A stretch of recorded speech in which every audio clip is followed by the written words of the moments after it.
All right, can you see that? Yes, sir. All right, I'm gonna Cool. bow out and you take it on. Awesome. I appreciate Coach having me on here. I appreciate what he's doing, growing the game. He talked about needing more defensive coaches, and my personal opinion is high school defense is behind high school offense. Used to be an offensive guy and came over to the dark side probably about 4 or 5 years ago. So I'm excited to talk about this today. Just a little bit about me, real quick. I believe in faith, family, football. I'm secure in Jesus Christ. That's my fiance, Catherine. I know a lot of you are probably saying I'll kick my coverage. I did. I'm an offensive lineman at heart. Started at center on the inaugural team at Limestone University in Gaffney. After 2 years, realized I wanted to start coaching. Transferred to Winthrop, started coaching at York High School under Bobby Carroll. Great dude, learned a lot from him. And over the last 10 years, I've made a few stops. Fort Mill, left there to go to Waccamaw to be the offensive coordinator. And then before I came to Canaan, I was the head strength coach over at Legion and helped do the defense. I'm super thankful to learn under some great coaches. Some that you may have heard of, may have not. Jimmy Wallace, Bobby Carroll, Straight Heron, just some great dudes to learn some football around. Before I get going, I like giving credit where credit's due.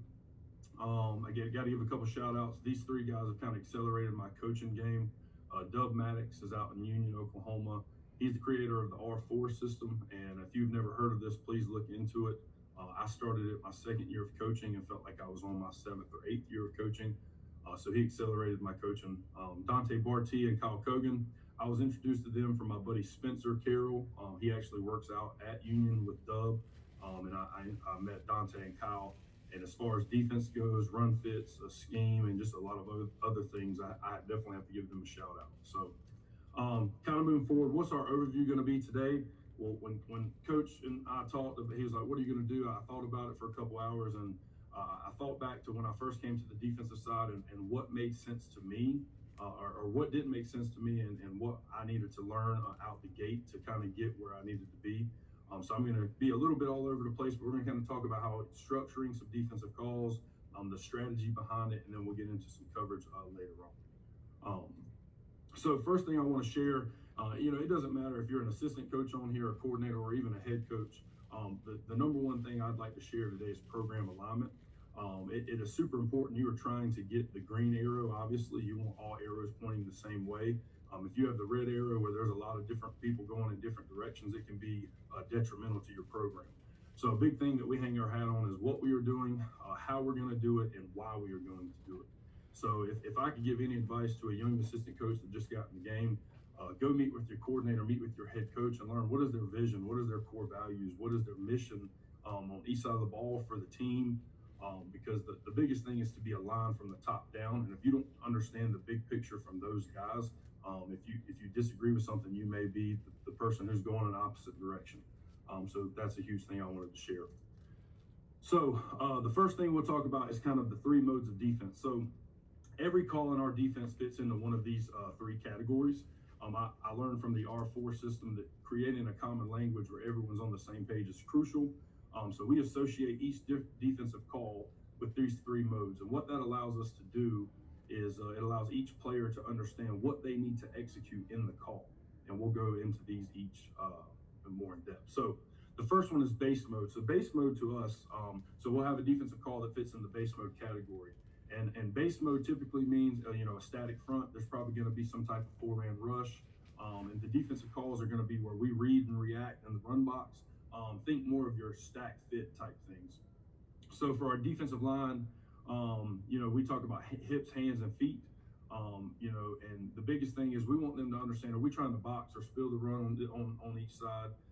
But they need to understand we're maintaining gap integrity. We're trying to defend the middle. They have to attack, use their hands, and hold their gap. We play even spacing. We're a 4-down team, so we don't two-gap anything. But the biggest thing is we want them to understand what their job is. As far as linebacker goes, we think about stack fit. Certain runs or certain things will give them hot gaps where they can go now. But as a base, when we have a call in base mode, we're talking about we want to identify our keys, read our keys, and react based off what our keys are doing.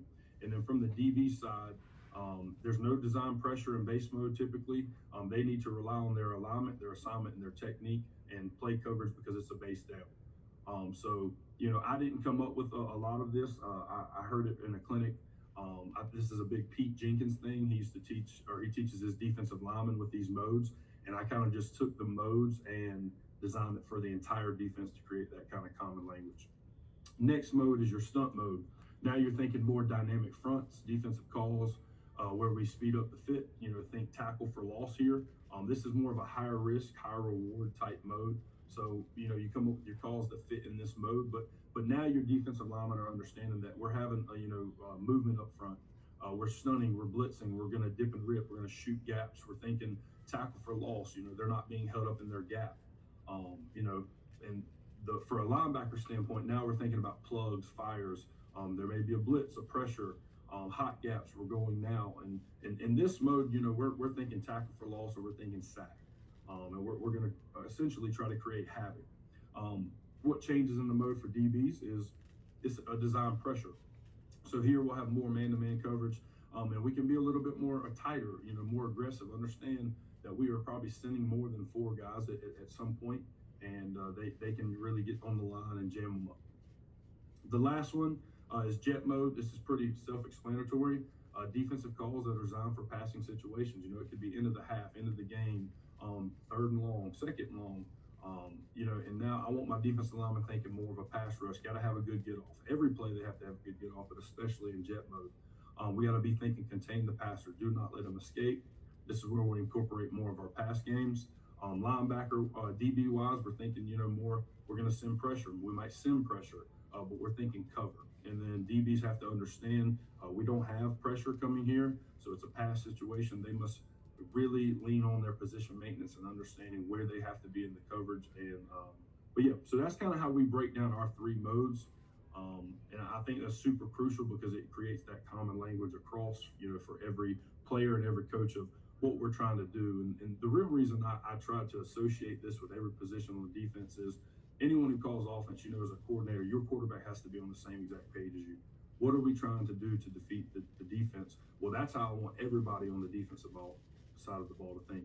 Oh, coach is calling this call, fits in this mode. This is what we're trying to do here. So that's a huge thing for us. Now, kind of moving in, we're going to talk about 4 types of coverage. 2 are the traditional coverage that everyone probably knows, and there's 2 that some people probably know, but some people may not know. And what I'm going to try to do is teach you each of what these mean and what the principles are of each. So the first thing we have is zone coverage. Your typical zone coverage, we play it with zone eyes. So you have eyes through your wide receiver to the QB or the backfield. Got to use your peripheral vision. Defenders drop to a spot, they play that spot only. They are not relating to any route patterns. They're not changing their drop or their spot. Like it's cookie cutter country, like cover 3. You playing curl flat or you're playing hook. So you don't relate to any patterns. Typically, these types of defenses use collision or reroute techniques to kind of disrupt the route timing. Probably one of your most common coverages, Now, on the other side of things, there's something called zone match. And you're still going to use the same type of eyes through the wide receiver to the quarterback at the backfield.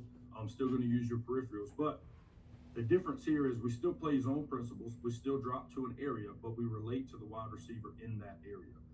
So, for example, we relate to the final number receiver in the post-snap pattern. We like to play it from the top down, stack the area. So an example of this when we're teaching it to a kid, spot drop, you'd say, hey, you have curl flat. Zone match, you would say, hey, we're going to relate to the final number 2 in the curl area. So what does that mean? Let's say we have a team that's in trips. Number 2 runs a seam, number 1 runs a dig, number 3 runs an out, just a dagger concept. So the number 2 runs a seam, and we may cover the seam on rhythm timing, but when we tell him to relate to the final number 2 in the curl area, we don't know who that's going to be, but in a dagger concept, it's going to be the dig. So he understands I'm going on the curl flat track, and in my drop, I'm relating to the number 2. The number 2 ends up being the dig. He's going to relate and play that dig through. He's not just going to sit in the curl flat zone and let the dig pass him by him to come over.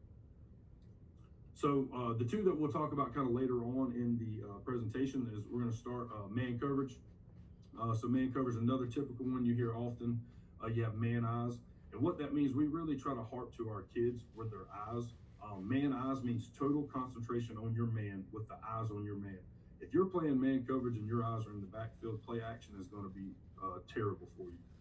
In the past offensively, we've game plan teams that play man, all their guys peeking in the backfield. you show an outside zone action, they trigger on the run there, and there's no one to cover the seam. So that's something we really harp on.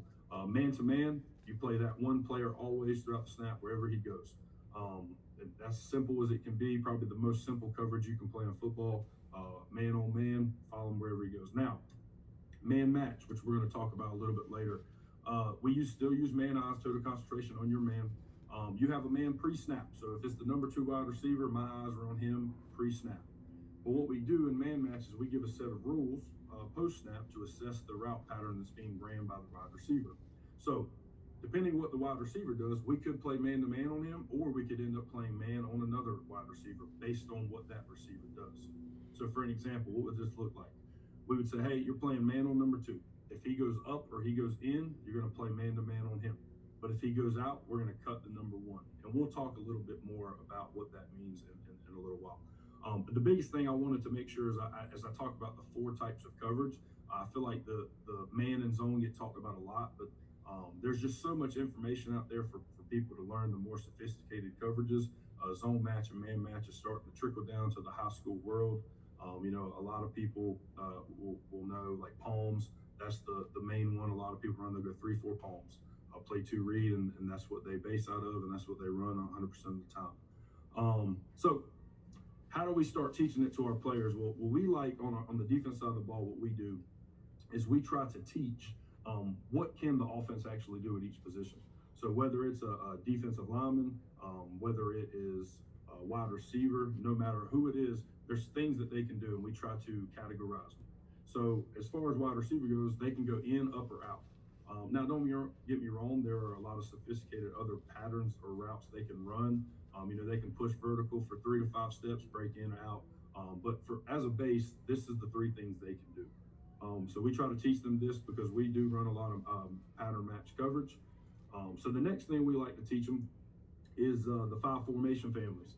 So pretty much every formation in football will fit into these 5 families. Now you're going to have some standalones, maybe some more untraditional formations that may be tough to fit in here, but at the end of the day, they will probably fit in here. In my last probably 5 or 6 years of coaching, we have not seen one formation that does not fit in these formation families. So we like to teach the kids this because, one, it helps us from game planning. We may see a team that runs 6 or 7 formations, but 5 of them fall into the 3-by-1 formation family. It allows us to be more in depth and do more things on defense if we can make a connection of the formation families that you like. But we teach this to the kids because we run coverage concepts, and based on what coverage family we call, the formation dictates what coverage we come out in that family. So these are simple formation families. A lot of you probably heard of them. 2-by-2, 3-by-1. We say pro or 2-back, depending on what we're going to see. Slot, this is one that we call slot because you take the flanker and he kind of moves over into the slot, leaves kind of a nub on the side. And then unbalanced, this could mean several things. Empty, it can mean like an unbalanced offensive line or some other adjustments that people do. But these are the formation families we teach the kids. The reason we teach the kids is because we go through a coverage concept. So the one thing we're going to look at in a minute is 5-dog. We teach them what is it. So the coverage principle of 5-dog, it's a 2-high coverage, which means we're going to have 2 safeties deep and we're going to play man underneath. This is 2 men under. Everybody and their mama knows this coverage. But the reason we teach the formation families is because 5-dog doesn't necessarily mean what coverage we're playing. That's just the coverage concept. So when they come out in a formation family, we have checks. So this one, for example, it's always dog because it's man. It doesn't really change. But for example, 2-by-2, we play dog. 3-by-1, we'll play dog. Now, pro, you probably don't want to be in 2-high, 2-man under if they come out in a pro set. So we will have checks, and the kids will know, hey, we call 5-dog. We're going to play dog unless they come out in this formation family. We're going to play these adjustments. Slot, for example, we'll still play dog, but we'll handle the nub side maybe a little bit differently if the running back aligns on that side. And then we also teach them the overloads. If they come out empty, a stack, or bunch, what our adjustment is in the coverage principle. I remember early on in my coaching career, we were playing a team. We'd come out in the formation, and the coach would call the coverage based on whatever formation we were in. And I as an offensive coach at the time, I was like, that just can't be the best way to do things. So we have a coverage concept we call, and it's on the kids to call the correct coverage based on the formation, which is probably the best way I've found to do it. We also try to teach the kids when we call this coverage, we're going to tell them what category it fits in, what mode. So this would be a jet mode defense. And then we're going to tell them these are the strengths. What is it going to help us with? But where are we weak? When we run this, we have poor run support. We have a lot of guys in man coverage. They're not looking in the backfield. They hand the ball off. Those guys have no clue. You don't have a QB player if you play a four-man front. It's difficult to disguise. And outside breaking routes are tough because you're playing inside trail leverage. So anything that breaks out is going to be tough. So as we move forward, and we're going to talk more about that coverage in a second, the next part of it is we teach them the formation families. So, hey, we're going to play 5 dog. This is the coverages that we check to each formation family. Well, now you have to get into alignment. How do they align, and how does their alignment change based on different flank families? When you play a lot of split field coverage with safeties, where you might be playing a different coverage on one side than you do on the other side, it's important that your safety and even your corners, maybe your underneath players, understand the flanks and understand how that is important to their alignment. So these are the 5 flanks, it's twins, trips, pro, nub, and just single. So why is that important? Because this is what we show, for example, to our strong safety. Hey, when you get a twins flank and we're playing this coverage, you're going to play 10 by 2 inside leverage, 10 yards off, 2 yards inside of the number 2. But when they take the slot and move them over, and we're going to play 10 by 2 outside of number 3. If you get a pro flank, so there's a tight end and a flanker, you're going to play 10 by 2 outside of the tight end. But if you ever get a single side or a nub side as a base, we're going to play B10. You're in the B gap 10 yards off. So there's kind of a sequence we try to follow. Introduce the modes to the kids. We want them to know where each mode is and what calls follow in the mode. So we just talked about jet mode. 5 dog is a jet mode. Then we talk about the formation families, and then we go into the flanks on alignment. So now we're going to get in more to coverage now. I'm trying to move kind of quick in case there's any questions at the end. So 5 dog, 2-man under, most simple thing that a lot of people play on jet mode downs. So now we're going to kind of look, how do we install it with the kids? We show their alignments. So obviously all of them are playing inside leverage 4 to 5 yards off, depending on. You can play a little tighter if you want. As you can see, there's twin flanks on both sides. Both safeties are 10 by 2 inside. They're half players, and they're reading number 2 because we kind of play more of a robber technique. What that kind of means is 2 goes out, we read the release of 1. Does 1 inside release or does he outside release? But this is the base way that we install it to show them. Obviously, your MAC linebacker is playing dog on the T.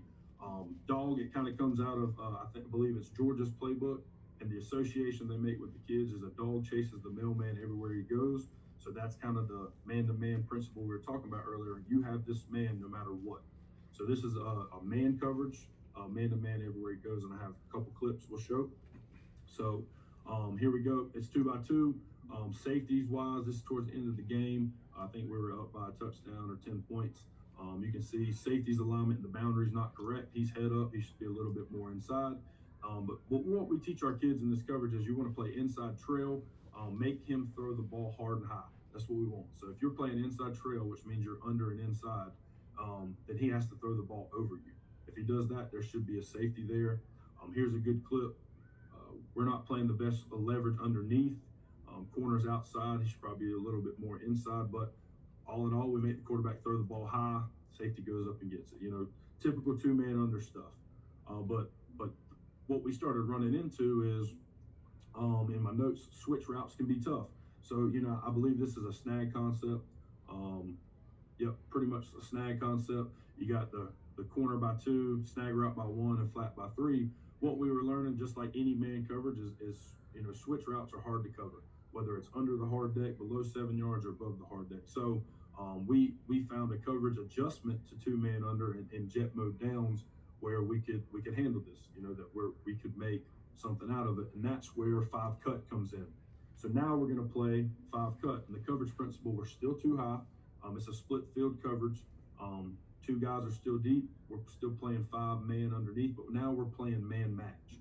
And basically, what we're going to do is we're going to have a coverage adjustment that allows us to match routes post snap, that will help any kind of switching routes or any outside leverage breaking routes. because remember, we're playing inside in the trail and it's hard to cover any out-breaking routes. So there's the formation family checks. 2x2's cut, trips is clip, pro we're probably going to check out of it, slot, clip. We'll play a cop adjustment on the back to handle any back fast and the number one underneath. And then we have our overload adjustments. So you'll notice the only thing difference really in 5 dog and 5 cut is now we're adapting to outbreaking or switching routes. So here we go. Here's what the install kind of looks like. So your underneath players, your money, your Mac, and your star, they're still man-to-man on their guys pre-snap, and we teach them rules. If they're up or they're in, play a man-to-man, stay inside in the trail. But if they're out, we teach them to cut number 1. So what that means is, just to kind of give you, if he goes up or he goes in, Star's going to play him man-to-man. Nothing changes. But if he goes out, what's going to happen is he's going to find the number 1. He's got to read the release of 1. If 1 release is inside, he's going to cut it and play man on 1. So we're kind of switching it. Corner's playing trap technique. He's going to sink 10 to 12. Only thing that takes him to the flats is the ball being thrown to the flats. He does not trap the route. He traps the ball. He still has to sink to help, because if you get a simple fade out concept and he outside releases, he's still got to sink, boom, boom. He's going to turn. Once he realizes I'm cutting 1, 1's on the outside release, then he continues to take 2 through. But now you also have the trap to help with that. For example, the concept that we just saw, if they run snag like this, all right, he's up, so he's taking him man-to-man on the corner. This guy's going to sink. He's cutting off the running back. If the back is up, he takes him. If the back's out, he cuts 1. So now he's cutting 1, playing 1 here. Corner going to sink. Once the ball's forced to the flat, he then traps it. So what we're kind of doing is we're taking a 2-man under and we're adding a zone technique by the corner. So they're playing with zone eyes. This is a way to play man underneath, but it adjusts and helps on what hurts the coverage, which is any switching or outbreaking routes. Only thing that changes for trips is you take the slot and the defender and they go over. They're still cutting off the same guy. So here's a couple clips. This is perfect by the corner. So you're going to look at number 6 down here on the bottom. So we're playing man underneath. He's reading this guy. If this guy goes up or in, he's playing man-to-man inside trail. If he goes out, he's going to switch and he's going to take number 1. So let's watch it. Number 6, he's playing zone eyes. He's continuing to sink. Ball is being thrown. As soon as he sees quarterback's opposite hand come off, he's trapping. This is exactly what you want. This game we were playing 5 dog and 5 cut. So obviously they're trying to make an adjustment. Hey, we're going to go fade out, let the corner run off, and let's throw off the leverage of the safety over number 2. So this is your adjustment coverage to help with what beats the coverage, and that's outbreaking and switching routes. Next one, there's a coverage adjustment. You can even get quote unquote fancy with it. You can still play clip or cut over here. So we're going to man match. Corner's playing zone, but we're still playing man here. And you had a chop tag. So we were playing a team that we saw a lot of run weak to trips. So what we'll do is we'll blitz the corner and allow the weak safety to play man on 1. Just a little adjustment that you can do. Still play cut to the field. That way any outbreaking route by 3 or 2 or any switch routes, good to go. Blitz corner into the run. Let the safety play over the top of 1. Really good adjustment. You know, they still get 3 or 4 yards, but could have been a lot worse if we don't make that adjustment. So the next one, trap the ball once it's being thrown to the flat. So what's really good about this is everyone's pretty much going vertical. They're running a 4 vertical concept. The leverage by the guy playing number 3 is not great. Needs to be inside in the trail. And the linebacker's cutting the back. The back went up. He's got a man-to-man. But up top, if you watch the corner, he's sinking. He's playing, trap technique. Once the ball is thrown, which is thrown to the back in the flat, he then come off. You can see he sinks until ball's thrown to the flat, and now he's trapping to help. So for some reason, this guy runs our Mac linebacker because he's probably a better athlete. We still have a corner to help out there. So a big thing here, you'll notice when we looked at our coverage principles and our kids understand, it's poor run support. So some teams may see this and check to a run. So a way that you can help that is do what we call chop the front, run any kind of stunts, any kind of things to help confuse the way that they block it. Helps with the run. This was a little bit later in the game. It's third down, and they called on to what we're trying to do in pass situations. So they call a quarterback run. So we tried to chop the front to make sure we could keep a chance to stop it. So now here's these two are the coaching points into how we didn't play it too well, but how we can get better. So right here, obviously, we're going to be looking at the star number 7, and my note says the star overruns it. So we have to make sure when our guy goes out, which his guy did, and we cut one inside releases, we cannot overrun the route because we're playing man on number 1. Now it's trips. It's kind of cloudy to throw that curl route anyways, but he's got to be in better position, and we got to coach it better to play that guy on the curl underneath. So 2 goes out, cut number 1, the corner continues to sink. When ball's through the flat, the corner jumps it. So the corner is kind of carrying, they kind of go curl wheel out. He's carrying it. It makes the quarterback understand that's capped. He's not going to throw it. Then he traps it, and there we go. So what you'll notice is the star just kind of overruns it. So this is a teach tape on make sure we don't overrun it. And then the last one, I believe this is the last clip. But we're going to be watching the corner up top. It is so crucial if you install this coverage. Make sure the quarterback sinks 10 to 12. He can only trap when the ball is thrown, because if he doesn't, this is what happens. So 2 went up. Star's playing him man. 3 goes out. So that linebacker is going to help cut 1. 1 outside releases. The corner has to continue to sink. You'll see the corner up top. He traps the route. He doesn't trap the ball. And it undresses the linebacker. And now we're asking the guy in the middle of the field to go play a deep curl outside the numbers. If the corner does what he's coached to do, he continues to sink and waits to the ball's thrown to the flat to trap it. There's nothing available in this concept.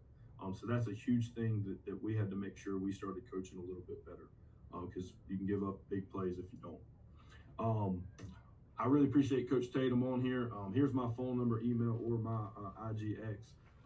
I'm willing to share, talk, anything that I can. I appreciate being on here, and hopefully there's one thing that you took out of the clinic today. All right, Coach. If you want to go ahead and stop sharing, you have one question. Sure. Your tractor says, are they changing the coverage with motion on the field? I assume you have a simple checks for that. Yeah, so if we're in 5 dog or 5 cut, you're playing man on that guy pre-snap. So if he motions, you're going with him. And the big thing that we teach our kids, so let's say we see a team that jet motions and he runs a flat route. Well, remember your rules. He's motioning, ball snap, he's going out. What do? I cut 1. So I don't have to worry about getting to him playing man-to-man, because I have that corner who's playing trap technique. So let's say you see a team that's playing 2x2 and they jet motion the backside slot to be the flat route and snag. 2's got the corner, 1's got the sit, and 3's got the out. Well, I'm going to run with the motion, but I understand unless he goes vertical or comes back in, I have help. And that's the biggest thing we try to teach our kids is know where your help is, because if he runs an out route, that's fine. If they throw it to him, corner's going to trap it. You need to be worrying about the 1 coming in on the sit route, which you'll be in position for. Awesome.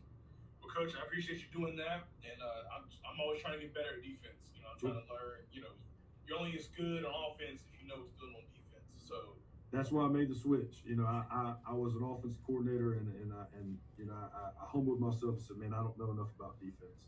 So I went down the rabbit hole and started learning defense, and I kind of fell in love with it. So I don't know if I won't say I won't ever go back to offense, but it's been a joy. I truly enjoy defense. So excited about it. And I'm just trying to grow the game of defense. We play teams sometimes, and I'm not saying necessarily this year, but in the past, we've played teams where they play cover 3 to 2x2 and 3x1 the same way. Weak safety stays in the boundary. They have a curl flat player and a 3rd player to the trips. You cannot stop any 4 strong concepts if you play 2x2 and 3x1 cover 3 the same way. So I'm just trying to grow defense out there and trying to make it tougher for offenses in the area. No doubt. Well, Coach, I'm going to go ahead and move on to the next speaker. I appreciate you helping us out. Thanks for having me. Doing that. Yes, sir. Thank you. Thanks.